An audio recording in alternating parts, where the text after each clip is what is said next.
Once you have your action, impact, result bullet, you have to make sure it all fits on one line.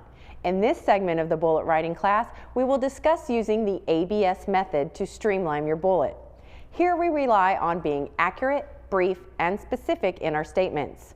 We will also cover the appropriate use of abbreviations and acronyms. Before we're done with this segment, we will work through a practice scenario and show how we can put the entire process together. Welcome back. Hopefully you've enjoyed a little bit of that exercise. I know this is a little bit hard, but trust me, as we get through our practice, it will make it easier.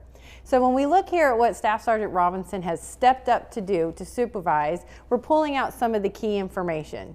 So here we're going to use the deployment of 3 radio technicians, 85 separate pieces of equipment located at 3 remote locations, and resulted in 0 mission delays at those 3 sites. Can you tell from the scenario where Staff Sergeant Robinson is physically located?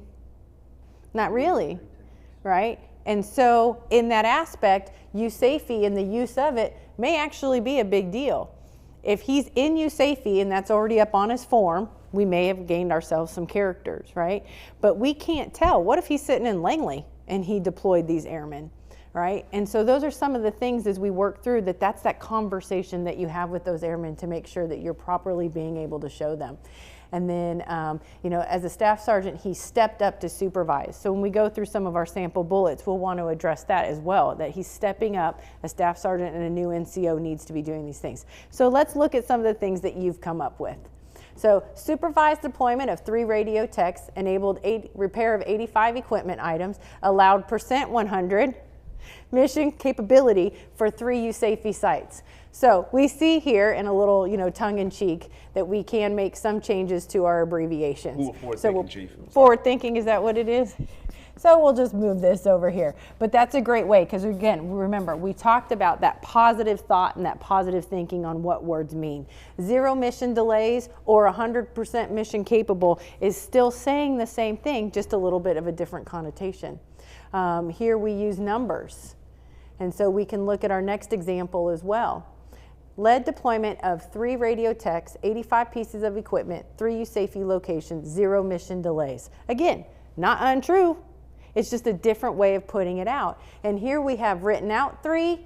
Here we have written out 85. So when you look at the tongue and quill, it talks about numbers 9 and below. You want to write them out. That kind of goes out the window when it comes to EPRs, especially if you think about the number 3. That's 5 characters. If you've got a lot of that qualitative and quantitative information that you need to add in there, it may be something that you think about not using the 3 and using the number 3. Something else just to identify here is the difference between using supervised and led. Do those mean the same thing? Would I be asking it if it did? It's kind of a stump question there. But when you have your leadership looking at these, they actually do mean different things. If you think about supervised, I'm handing you a subordinate. Whether you like it or not, you're supervising this individual. So it could be for one task. It could be just for a rating period. That supervised really doesn't define what Sergeant Robinson is doing to step up. And when you think about led or lead, that really shows there's an affective behind that word that says that they are leading the charge, not just managing a resource. You know, the go-to guy, and he has stepped up to do it. So just something to think about, you know, words mean things, is that I see a difference when we look at supervised and led, and it really shows that as a staff sergeant, he is stepping up and he is doing what we need to do. All right, so I can't let you get away with just one scenario today. So what we put up was supervised deployment of 3 radio technicians, enable repair of 85 pieces of equipment, 0 mission delays at 3 sites. Between the group of us, we've all come up with those basic information on what we needed to do to show what Staff Sergeant Robinson is doing. So those are great examples that we have. Scenario 2. Go ahead and pause again and take time to work within your groups to show what Senior Airman Manning has done within his career.